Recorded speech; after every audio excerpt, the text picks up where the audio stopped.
Kwenye maisha mara nyingi tunapima thamani yetu kwa kazi na jitihada tunazofanya, lakini Mungu anapima kwa upendo na neema yake.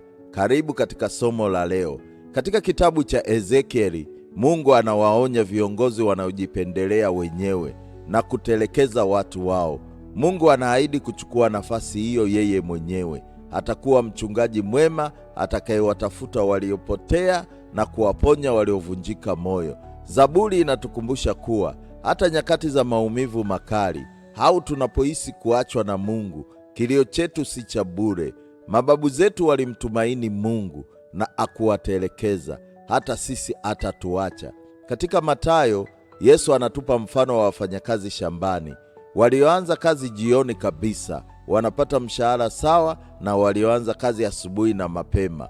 Wema wa Mungu haupimwi kwa uzoefu wetu, bali kwa rehema zake zisizo na ubaguzi. Siku ya leo, kumbuka, neema ya Mungu ni bure na inakutosha.